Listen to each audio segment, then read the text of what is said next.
Effectivement, les projets de recherche, il y a le côté humain, le développement de chercheurs, et cet aspect-là, je vais l'aborder à la fin de ma présentation. En fait, le projet que je vous présente ici, les résultats, le projet a démarré lorsque j'étais stagiaire postdoctoral avec Frank Berninger à l'UQAM. Et donc, c'est lui qui a initié le projet. Et en 2010, Frank est reparti en Finlande. Et moi, j'ai eu mon poste à l'UQAR et donc j'ai hérité de ce projet-là. Donc, il y a certains, peut-être, fins détails que je ne suis pas tout à fait au courant, mais ayant œuvré dans le cadre de ce projet-là, j'ai quand même une très bonne connaissance du projet. Je voulais aussi remercier les organisateurs de la journée. C'est toujours agréable de pouvoir parler de notre recherche, non seulement avec des chercheurs dans des conférences internationales, mais aussi avoir une interaction avec les utilisateurs de nos projets. Alors, un autre aspect aussi que je suis très heureux, c'est d'être le premier, parce que souvent, quand on parle de modélisation, c'est assez ardu. Donc, vous arrivez ici, vous avez pris votre café, vous êtes prêt à bien écouter ce que j'ai à dire. Donc, le cadre du projet, c'est essayer de marier un peu ce que la personne en forêt veut et ce que la personne en usine veut aussi. Donc, les sylviculteurs veulent avoir une idée de ce qui se passe avec les arbres et plus précisément avec les couronnes. C'est avec les couronnes qu'on prend les décisions de lorsqu'on doit éclaircir, est-ce que c'est le temps de récolter et ainsi de suite. Et donc, la taille des couronnes, la densité du peuplement vont nous aider à déterminer si on doit éclaircir ou non. Mais par contre, les personnes qui travaillent en usine veulent avoir une idée de la qualité du bois, du volume qui va rentrer et aussi avoir une idée d'où ils peuvent aller chercher la ressource pour produire les produits qu'ils veulent sortir de leur usine. Donc, c'est un peu dans ce cadre-là que ce projet a été campé. Pour prendre ces décisions-là, souvent, on s'appuie sur des modèles de croissance et donc, ce qu'on sort ici, c'est on part avec des données d'inventaire qui sont rentrées dans un modèle de croissance. Et le modèle de croissance est composé de différents modules, donc un pour la croissance, un pour le recrutement, un pour la mortalité. Et ce qui sort du modèle peut être des courbes, l'évolution du diamètre à hauteur de poitrine ou la surface terrière du peuplement. Par contre, si on est intéressé à voir le volume, on doit venir appliquer une relation hauteur-diamètre, un tarif de cubage pour avoir le volume. Et là, on est quand même assez loin de ce que les industriels ont besoin, ou du moins les personnes en usine. S'ils veulent avoir une idée de la qualité du bois, il faut donc venir greffer au modèle les équations de défilement ou des branches pour pouvoir avoir une meilleure idée des produits qui sortent. Donc, ce framework-là de modèle, c'est très, très modulaire et chaque partie peut être vue comme une partie autonome et indépendante. Nous, dans le cadre du projet, on voulait travailler avec un modèle qui a été développé en Finlande par Annikki Mäkelä, qui est le modèle PipeQual, qui permet, dans un tout théorique, de prendre en considération non seulement la croissance des arbres sur le diamètre, mais aussi d'autres métriques qui peuvent être d'un intérêt pour les personnes qui s'intéressent à la qualité du bois. On voulait aussi avoir une idée de ce qu'on pouvait avoir ou quelles sont les variables importantes à considérer lorsqu'on parle de qualité du bois. Et finalement aussi, relier un peu avec la télédétection, donc soit avec le lidar à haute portée ou les photos haute définition, et ainsi de suite. Comment est-ce qu'on peut sortir certaines métriques d'inventaire à travers ces technologies de télédétection. Donc, le modèle PipeQual permet comme extraire du modèle, donc avoir des données normales, donc le diamètre à hauteur de poitrine, la hauteur de l'arbre. Il y a aussi un module qui permet d'avoir le défilement. On a aussi des caractéristiques de la dimension de la couronne, donc non seulement la surface ou le volume de la cime, mais on peut aller jusqu'à chacune des branches, avoir la position de chacune des branches, leur angle d'insertion et leur diamètre. Et un autre aspect intéressant aussi, c'est que c'est un modèle qui va chercher ses bases dans la physiologie. Donc, on a une certaine connaissance aussi de l'allocation du carbone, donc tout ce qui se ramasse dans le tronc, dans les branches, dans le feuillage et dans les racines. Une des raisons pourquoi on a été séduit par ce modèle-là, c'est les résultats qu'Annikki avait présentés dans sa publication, entre autres, de 2003. qui permet d'avoir une bonne idée. Ici, on peut voir le modèle, ce qui était prédit par les simulations, par les lignes, et les petits points ici sont les prédictions du modèle. Donc, si on regarde pour la surface terrière, la hauteur du peuplement ou la densité du peuplement, il y avait une bonne concordance entre les valeurs prédites et les valeurs observées à travers la validation. Ici, c'est les validations pour le défilement. Donc, les points, c'est ce qui est observé, et les lignes, c'est ce qui a été prédit par le modèle. Donc, on s'est dit, wow, un modèle qui permet d'avoir la productivité et le défilement de l'arbre tout en un contenant, ça pourrait marcher chez nous. Et donc, on est parti avec ce modèle-là. Voici un schéma du modèle.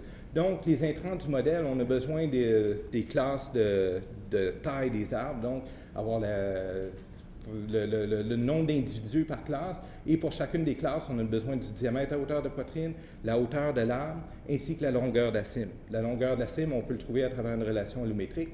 Et donc, toutes ces informations-là rentrent dans le modèle.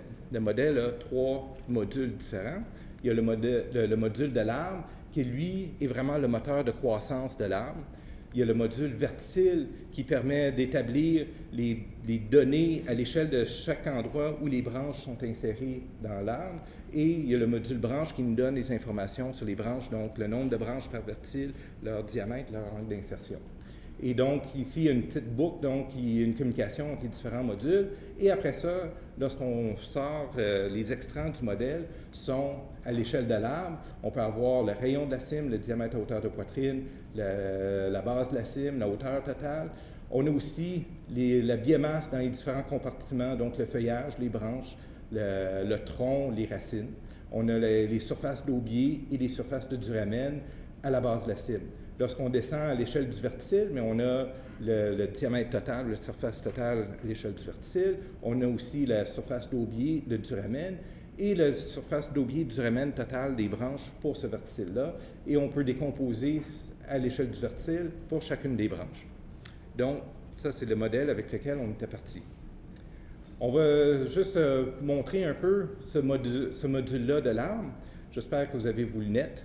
Ça, c'est toutes les relations allométriques, toutes les façons toutes les équations qui servent à faire pousser l'arbre. Mais c'est certain qu'on ne va pas rentrer dans le détail. Mais ce qui est important juste à retenir, c'est dans un premier temps, on a nos variables d'état ici, donc toutes les biomasses des différents compartiments, qui servent, eux, à faire la croissance. Donc la croissance, c'est en fait la photosynthèse qui est calculée à travers l'ombrage de l'arbre. Une fois qu'on a la photosynthèse, c'est tout décomposé ici dans les différents compartiments. Donc, pour faire rouler le modèle, on a besoin de nombreuses relations allométriques. Les 3 relations de base du modèle sont les suivantes. Dans un premier, c'est le modèle vasculaire qui relie, lui, la surface d'aubier à la base de la cime de l'arbre à la biomasse foliaire. En fait, on peut voir un arbre comme étant un assemblage de tuyaux, du moins le tronc, un assemblage de tuyaux, puis chaque tuyau relie une unité de feuillage à une unité de racine. Donc, la surface d'aubier sert à la conduction, et donc la relation qui a été trouvée qui est très, très linéaire entre la surface d'aubier et la biomasse foliaire. Il y a l'équilibre fonctionnel qui, lui, relie la quantité de biomasse foliaire à la biomasse racinaire.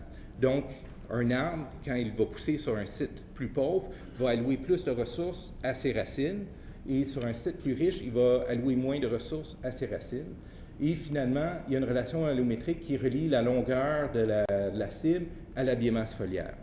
Donc, ce sont les 3 relations allométriques qu'on a besoin pour faire rouler au moins à l'échelle de l'arbre le modèle de croissance. Pour établir ces relations allométriques-là, c'est le projet de Hug Power qui a échantillonné 36 arbres dans la région ici, dans 12 peuplements, à l'aide d'un autre projet de recherche, le réseau CRSNG stratégique sur les produits à valeur ajoutée ou 4ValueNet, a permis aussi d'aller chercher un autre échantillonnage au Témiscamingue pour bonifier son échantillonnage. Donc, à partir de ces 12 plantations-là, il a choisi ses arbres-études. Ces arbres-études, donc, il a mesuré le rayon de la cime, le diamètre à hauteur de poitrine, la hauteur de la base de la cime, la hauteur totale de l'arbre. Ensuite, il a quantifié la compétition autour de cet arbre-là, soit par distance azimut des compétiteurs les plus proches, Wow. Et sinon, aussi avec un tour de prisme.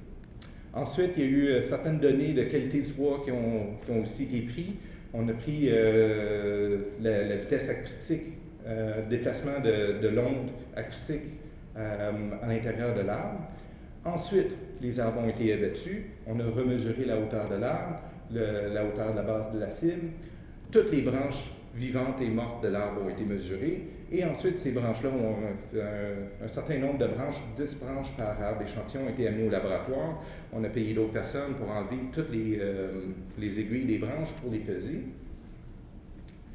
Et aussi, les arbres ont été tronçonnés en billes de 2,5 mètres et en rondelles. Les rondelles ont servi à calculer la surface d'aubier de Duramel. Et les billes ont été amenées chez FP Innovation, qui ont été sciées, et les tests mécaniques ont été faits sur les 2x4.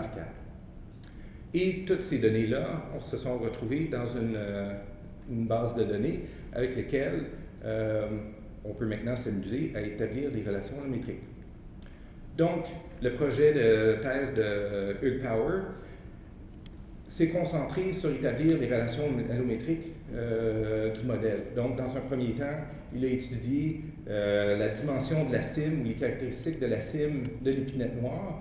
Donc, il a établi une relation entre la longueur de la cime vivante et la hauteur totale, où la longueur de la cime vivante va varier avec le rapport diamètre sur hauteur de l'arbre. Donc, un arbre qui est plus dominant va avoir un diamètre plus élevé pour une même hauteur. Donc, le rapport diamètre sur hauteur va être plus élevé. Et aussi en fonction des caractéristiques du peuplement, telles que le diamètre quadratique moyen du peuplement. Il s'est aussi intéressé à la largeur de la cime. Par contre, si la largeur varie avec des données du peuplement, la largeur, elle, est pas très sensible sur la densité du peuplement, comme vous pouvez voir ici. Donc, c'est la position à l'intérieur de la cime, donc du sommet de la cime jusqu'à la base de la cime. Et ici, on a le rayon. Et donc, il y a très peu de différence en fonction de la densité du peuplement. Et finalement, il s'est intéressé aussi à la relation entre la biomasse foliaire et la taille de l'arbre. Donc ici, on a la biomasse foliaire en fonction du diamètre à hauteur de poitrine, qui va varier aussi en fonction de la hauteur de l'arbre. Par contre, lorsqu'on vient intégrer aussi des données de cime, donc telles que la longueur de la cime, le modèle n'est pas grandement amélioré. Donc, on peut prédire la quantité de biomasse foliaire uniquement avec le diamètre et la hauteur de l'arbre.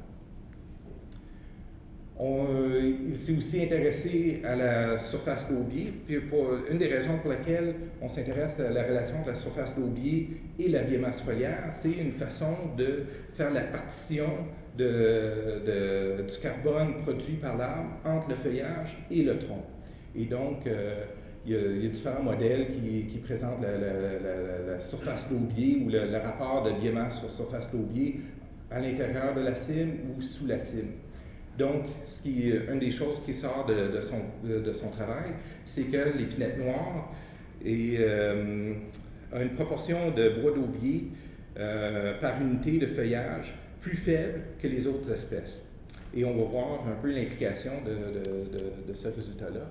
Mais on peut commencer à entrevoir une des raisons pourquoi l'épinette noire ne réagit pas face au traitement silicole. C'est premièrement que la dimension de sa cime n'est pas très dépendante de la compétition, et aussi que l'épinette noire alloue beaucoup plus de carbone à son appareil photosynthétique que les autres espèces.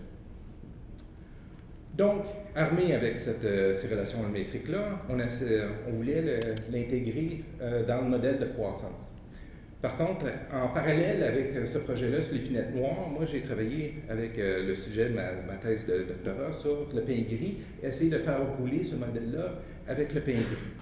Donc, on a établi toutes les relations allométriques pour le pain gris, on l'a fait rouler, puis on a validé le modèle avec des plantations, et le réseau de parcelles permanentes des jeunes plantations, dans le temps c'était Smurfit Stone, maintenant c'est Gestion forestière au Saint-Maurice, je crois. Et donc, ce qu'on a fait, c'est on est parti avec des jeunes plantations qui avaient peut-être 3, 4, 5 ans, jusqu'à l'âge de 20 ans, puis on a regardé, comparé le diamètre à hauteur de poitrine prédit avec en fait la hauteur prédite et la hauteur observée pour les arbres, et on peut voir qu'il y a une très bonne correspondance entre les deux. Là où ça se gâche un peu, c'est sur le diamètre à hauteur de poitrine, où notre diamètre à hauteur de poitrine prédit était nettement inférieur à ce qui était observé. Donc, fort de ce constat-là, dire que le modèle d'Aniki, même si elle avait bien publié, que ça semblait bien fonctionner pour le pin sylvestre, on n'arrivait pas à le faire fonctionner avec le pin gris. Donc, ce qu'on a fait, c'est qu'on s'est dit, pourquoi est-ce qu'on devrait travailler avec l'ensemble du modèle qui est, somme toute, très compliqué, puis avant d'aller dans le compliqué, on va se reculer d'un pas, puis on va travailler juste avec le modèle de base.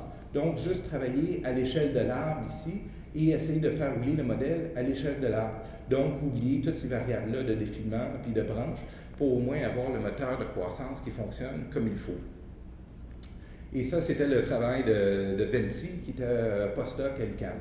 Donc, ici, c'est des valeurs de validation avec des données provenant d'un essai d'éclaircie commerciale en Abitibi, où on peut voir que le diamètre, la croissance en diamètre prédite et observée concorde très bien pour l'épinette noire, aussi pour la croissance en volume, que ça va très bien, et il semble, somme toute, peut-être un peu moins bien fonctionner pour la hauteur, l'accroissement en hauteur, mais que les valeurs se rapprochent quand même de la ligne 1 pour 1 qui est indiquée ici en rouge. Comme vous pouvez voir, nos données de validation étaient quand même assez sommaires, donc on a tenté de se valider aussi avec les courbes. À l'époque où on a fait les travaux, il y avait juste les courbes de Pottier et Savard. Donc, on a comparé les simulations du modèle qui sont en bleu ici avec les courbes de Pottier et Savard ici, qui sont en rouge ici. Et comme vous pouvez voir, ici c'est pour un IQS, si je ne me trompe pas, de 14 ou 15 mètres à 50 ans, que les simulations se concordent quand même de façon assez surprenante. Donc, armé avec ça ici, on peut dire qu'au moins notre modèle à l'échelle de l'arbre fonctionne bien. Si vous vous rappelez bien, je vous ai dit, un des avantages de ce modèle-là, c'est qu'on peut non seulement prédire la croissance, donc le rendement en volume, en hauteur et en diamètre, donc ici c'est le diamètre quadratique moyen du peuplement, mais on peut aussi avoir une idée de l'allocation aux différents compartiments de l'arbre. Et donc, ici, ça fait l'objet d'un papier qu'on devrait soumettre sous peu sur la question d'allocation. Donc, ici, pour l'épinette noire qui se trouve à droite, on peut voir le pourcentage d'allocation qui est envoyé aux racines, à la tige, aux branches et au feuillage pour l'épinette noire en fonction de l'intensité d'une éclaircie commerciale réalisée à 40 ans. Et ici, à gauche, vous pouvez voir pour le pin gris, où le pin gris investit quand même, somme toute, beaucoup moins dans la cime comparativement à l'épinette noire.